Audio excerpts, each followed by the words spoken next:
Yung mga idol, magkakabit tayo ng carburetor. Palitan natin ng carburetor CB Firman 150. Medyo palyado na.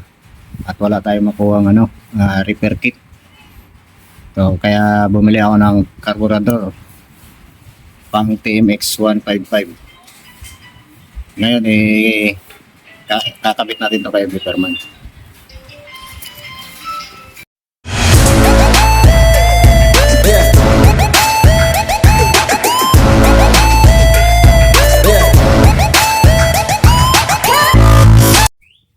So, ito na yung mga idol, oh. Ito na yung carburetor na ipapalit natin kay Biperman.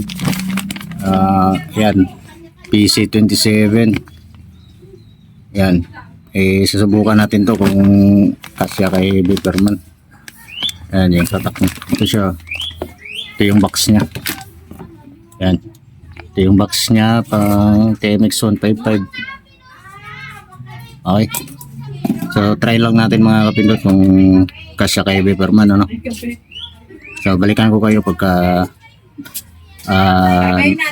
naikabit ko na. So yun mga idol, saktong-sakto lang, oh. Yan, saktong-sakto lang yung carburetor ni TMX 155. Yan, naikabit na natin. Natornilyuhan ko na rin. Yan, sakto lang. Yan, oh. Saktong-sakto lang kay Biperman 150. Tapos pakita na niya sa ilalim. Kita ba? Yung pinakaano niya. Nakita eh. Yung dito. Pinakapit ng tawag nito ng carburetor. Ayan, oh. Ayan yung pinakapit ng carburetor. So may allowance pa naman. Ayan, oh. So sakto lang pang TMX 155 na carburetor. Sakto kay Biperman. Okay mga idol. So mamaya i-try na lang natin, ano. So ipopost ko muna tong video natin mga idol. Ayan. Ayos. Yung tatak nyo, steer. Ano ito?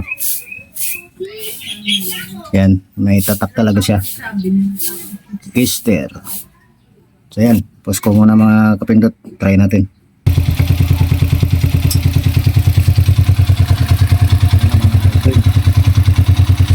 Ayan mga idol na ano natin, may kabit na natin at umaandar na siya.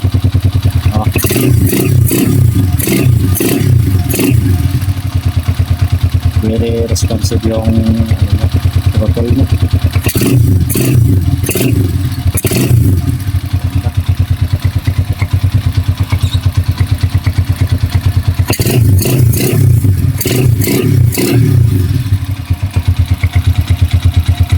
Quality. So hindi ko na pinapalaman yung sitting niya sa ano yung stock na sitting na yung ano ko dyan idol, kasi obserbahan muna natin, gamitin muna natin kung magbabago pa yung minor. Re-adjust ko na yung minor nito eh, binabaan ko na kasi ano sa 1,000 plus yung RPM niya yung pinahanda natin kanina. So ngayon, in-adjust ko na yung idle niya. Ayan, ganyan na yung idle niya. Napakaganda ng idle niya.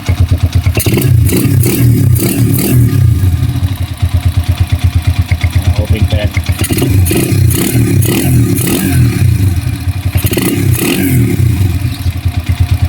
So balik na lang natin to sa choke. Ibig choke niya. Babalik ko lang mga idol. Tapos yung filter dito, ano din natin yung filter niya. Ayan. Yung filter niya sa may carburetor Astron. So balik ko lang mga idol. Balik ko kayo para pagkita na natin. Yan. Tapos dito mga kapindot, ito yung stock ng Biperman 150 dun sa carb niya. May spring yung sa choke. Dito sa bago kay TMX 155 na ikinabit natin. So wala siya, no. Ito yung wala siyang spring. Ito yung lock niya. Yan, ito yung sila magkasama. Ito, nakaganon siya. Yan, nakaganon, nakatusok. So, hindi sila, ano, yan, nakaganyan. Yan, nakaganyan siya. So, wala siyang spring. So, nagkusa lang siya naglalak. Pagka tinaas mo to, maglalak siya kasi ganito yung style niya.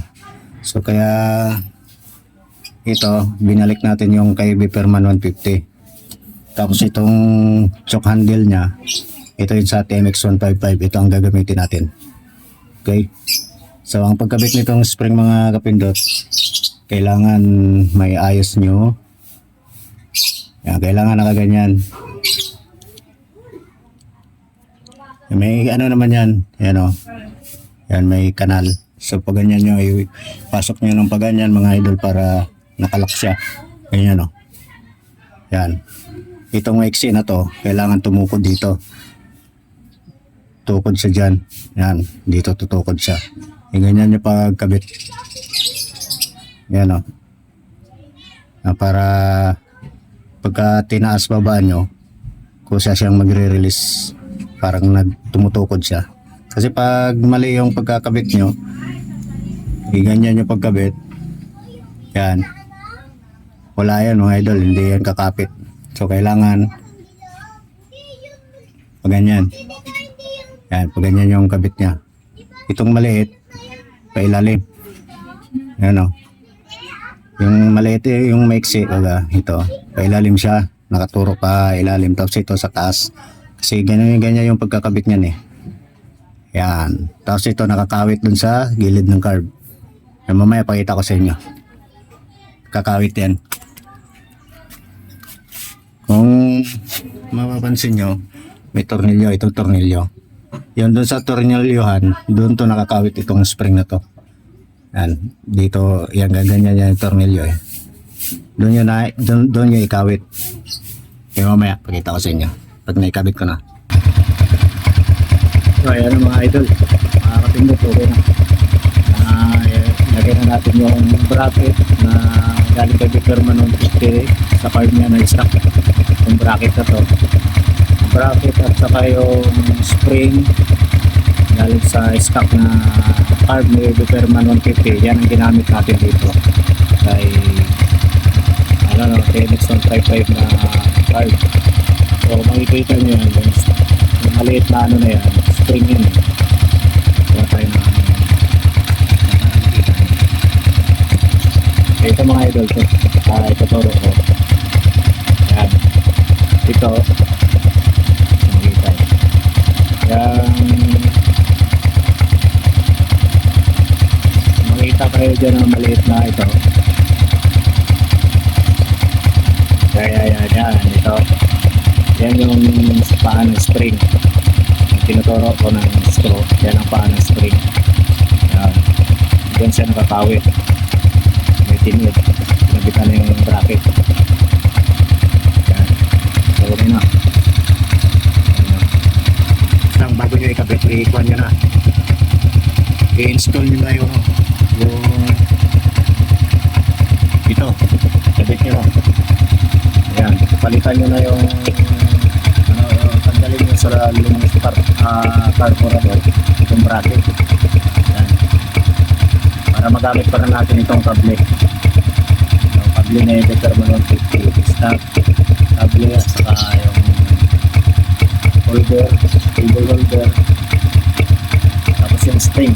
Ayan, stock.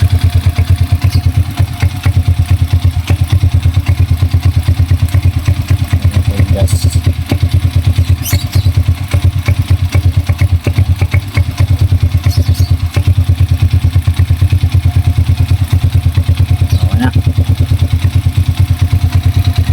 So yan lang naman mga kapindot ang pinagtag natin dyan. Sabi pinanggal lang natin yung galing sa lumang carburetor. So ito yung luma na carburetor.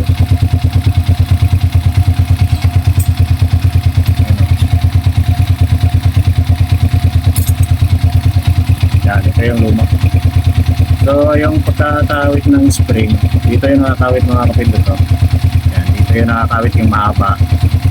Yan, tapos dito yung nakapasok kasama yung choke holder, yung kulay itim. Ito. Ito yung luma.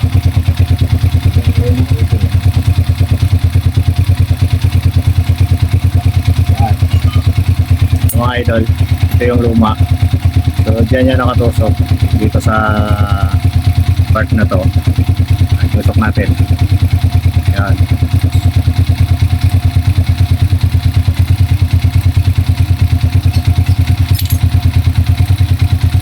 Yan, ganyan yung ano yan. Ganyan siya. Pag may spring yan, so magaganyan yan, maglalaro kung may spring. Taas baba ako may spring. Ayan. So tinanggal natin ang spring nito. Saka yung holder lang ito, itong pinaka bracket na ito.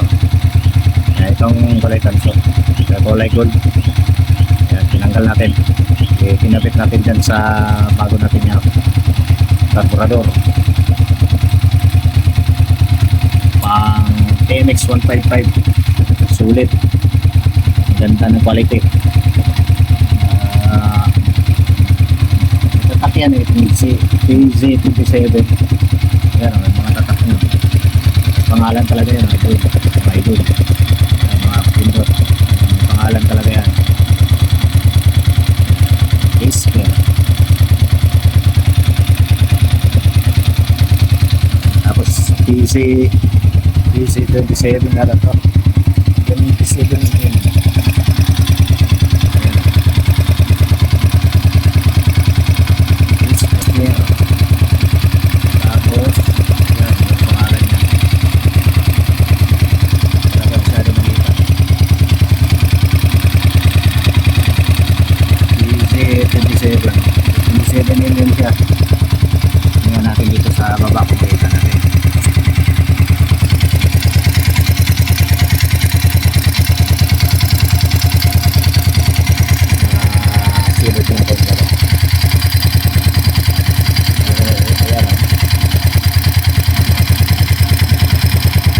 PZ27.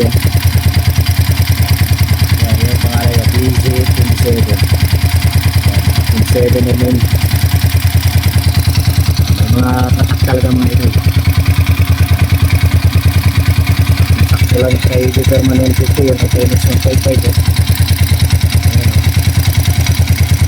Ayan lang yung gap. May gap pa naman. Ayan lang mga ito. Maraming salamat sa gap pa naman. Pag-support ng ating YouTube channel, pag-like, pag-share, at pag-hit sa notification bell. I-bell all yung mga kapindot. Kung hindi ka nakapag-subscribe, subscribe na rin. Para every time na may bago tayo